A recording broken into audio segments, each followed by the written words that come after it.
Est-ce que vous savez que dans quelques jours, le pape va aller en Turquie? Vous ne le saviez pas? Voilà. Il ne va pas en Turquie pour faire un voyage et pour manger des gâteaux orientaux, qui sont d'ailleurs très sucrés. Non, il y va avec le patriarche Bartholomée Ier, patriarche de Constantinople, 1700 ans après une réunion d'évêques à Iznik, Nicée, où les évêques, il y a 1700 ans, ont défini plus profondément qui est Jésus. Il n'est pas simplement un père ou un enseignant ou un grand frère. Il n'est pas simplement quelqu'un qui est plein de sagesse. Il n'est pas simplement quelqu'un de très sage et de très généreux. Non, il est Dieu. Voilà. Et il est vraiment homme. Et pour dire cela, ils ont même été chercher un mot qui n'était pas dans la Bible. Homoousios, de même substance que le Père. Et c'est très beau qu'aujourd'hui, à Paray-le-Monial, nous fêtons les 100 ans de cette fête du Christ, roi de l'univers, notre Seigneur Jésus-Christ, roi de l'univers. Notre Seigneur Jésus-Christ, roi de l'univers, et que nous fêtons aussi cet acte tellement important du concile de 325 à Nicée, et dans quelques jours, le pape sera avec le patriarche, non pas du tout pour être en triomphateur, il a dit, en pénitent, en repentant. Comment se fait-il qu'au IVe siècle, alors que c'était si difficile de se mettre d'accord, il y avait des combats à n'en plus finir, l'arianisme gagnait du terrain partout, et ils ont été dans un combat spirituel profond pour définir ensemble la foi qui aujourd'hui nous unit partout sur la terre, très au-delà des divisions, des désunions des églises, avec la naissance de ce parallélisme avec les églises de l'orthodoxie et puis ces églises issues de la Réforme. Eh bien, comment se fait-il que ça ait été si beau qu'on ait réussi dans les difficultés au IVe siècle à s'entendre et qu'aujourd'hui, nous ne soyons pas encore unis. Voilà. Et donc le pape, Léon XIV, va aller avec le responsable de l'Église orthodoxe de Constantinople, le plus ancien siège patriarcal, pour dire ensemble qu'on ne s'excluait plus entre chrétiens. Voilà. Pour dire la foi, la redire, et demander aussi la force de se réunir. Alors aujourd'hui, c'est une fête, notre Seigneur Jésus-Christ, roi de l'univers, qui a été instituée par un pape. Vous savez lequel? Non. Si, tu sais, c'est lequel? Vas-y. Et c'est pas Jean-Paul II, ça aurait pu. Alors en fait, c'est le pape, que je ne me trompe pas, Pie XI. C'est ça? Voilà, tu l'avais. Pie XI, 1925. Et alors, cette fête, en fait, elle existait avant. Quand nous célébrons Pâques, nous célébrons le règne de Dieu qui se manifeste pleinement par la résurrection du Christ. Nous célébrons le règne de Jésus, mort et ressuscité. Nous célébrons la venue de l'Esprit Saint à la Pentecôte. À l'Épiphanie, nous célébrons que sa lumière brille sur tout l'univers, disons sur les nations tout entières. Et donc, le contenu de la fête, évidemment, l'Église y croit depuis toujours. Alors, pourquoi le pape, en 1925, a-t-il institué cette fête? Il avait un but pédagogique. Merci aux enfants qui chantent aujourd'hui admirablement, qui vont chanter le chant de l'offertoire. Dans les écoles, on sait très bien que pour apprendre à chanter à un enfant, pour apprendre la géographie ou le calcul, qu'est-ce qu'il faut d'abord? Est-ce que ça suffit de connaître le calcul? Tu penses que ça suffit que ta maîtresse ou ton maître... Oui. Non, c'est une bonne réponse, ça suffit pas. Il faut connaître l'enfant. Il faut connaître celui à qui on parle. Sinon, ça n'intéressera pas. Je disais à Marseille avant, pour apprendre les mathématiques à Marius, il faut d'abord connaître Marius, évidemment. Le but de cette fête est un but pédagogique. C'est une pédagogie spirituelle que le pape voulait déployer davantage dans l'Église. Pourquoi? Parce que il y avait une emprise croissante, hélas, nous en voyons les conséquences, une emprise croissante de la sécularisation et d'un athéisme généralisé pratique. Et cet athéisme amène à penser que Dieu, au fond, n'a aucune espèce d'importance pour la vie concrète des hommes et du monde. Voilà. C'est ça l'athéisme pratique. On ne s'intéresse même pas de savoir s'il existe ou pas. C'est à peu près comme si on s'intéressait à, je ne sais pas, un coquillage précieux quelque part dans le fond de la mer du côté de la Guadeloupe.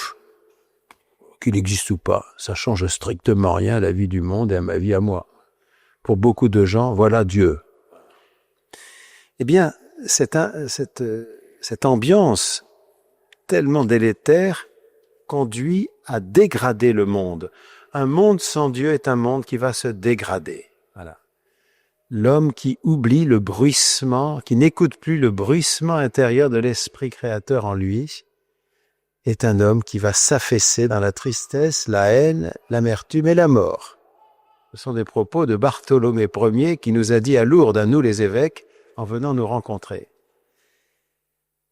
La foi, non seulement n'est pas inutile, mais sans la foi, sans la confiance en Dieu, l'homme finit par se demander en qui il va faire confiance. Et il va se désespérer. Il va faire l'expérience que, en Dieu seul, nous pouvons mettre notre confiance, en laquelle nous allons trouver moyen de la fraternité, de la réconciliation et de la construction du monde. Il s'agissait donc pour le pape de mettre en valeur la personne de Jésus vivant, affirmer et accueillir sa souveraine autorité qui chasse les ténèbres de l'athéisme, qui chasse les ténèbres du péché et qui chasse les poisons de désunion, surtout après la Première Guerre mondiale, entre les humains. Le choix de cette date en 1925, vous le savez, c'était le dernier dimanche avant la Toussaint. Il correspondait à un dernier dimanche du mois d'octobre. Et ça n'était pas du tout inutile, et ça reste utile, de rapprocher la fête du Christ roi avec la fête de Toussaint. Pourquoi? Mais parce que nos frères et nos sœurs aînés, les saints et les saintes, sont des frères et des sœurs comme nous qui ont laissé triompher en eux le règne du Christ, le règne de Jésus. Ils n'ont pas simplement parlé de Jésus, ils ont laissé la vie de Jésus s'imprégner en eux. Je pense que la Sainte Vierge, qui a entendu le dialogue entre Jésus et le bon larron, a laissé s'imprégner un peu plus profondément à ce moment-là l'amour de Dieu en elle, qu'elle voyait pleinement manifesté dans son Fils. En tous les saints, c'est Origène qui parle dans son traité sur la prière, en tous les saints et les saintes, Dieu règne. Dieu règne en tous les saints et les saintes, en tous ceux qui obéissent au commandement divin. Dieu règne et habite chez les saints et les saintes comme dans une cité bien administrée, où les choses sont en ordre, où les fonctions se conjuguent entre elles pour que la paix règne. C'est une belle image. Dieu règne dans le cœur des saints et des saintes comme dans une cité, une famille bien administrée. Alors, tout cela, c'est 1925. Nous sentons combien l'Église qui approfondit la foi ne dit pas qu'on s'était trompé en 1925. On disait, c'est la fête du Christ roi. Voilà. Bon. Vous le savez, aujourd'hui, l'Église veut toujours approfondir la lumière de la foi. Newman, qui vient d'être décrété docteur de l'Église, parlait du développement du dogme. Non pas qu'on ne connaissait pas avant la foi, mais nous avons toujours besoin de l'approfondir. Et son rayonnement, nous n'avons pas fini de le voir s'élargir. C'est dans ce sens qu'en 1970, dans l'élan du Concile, le titre de cette fête est devenu la fête de notre Seigneur Jésus-Christ, roi de l'univers.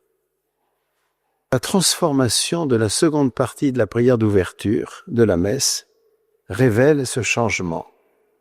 On priait Dieu ainsi. Accorde-nous, Seigneur, accorde à toutes les familles des peuples, désunies par les blessures du péché, accorde-leur d'obéir à la douce autorité du règne du Christ. Et le texte aujourd'hui modifié, développé, demande à Dieu de faire que toute la création,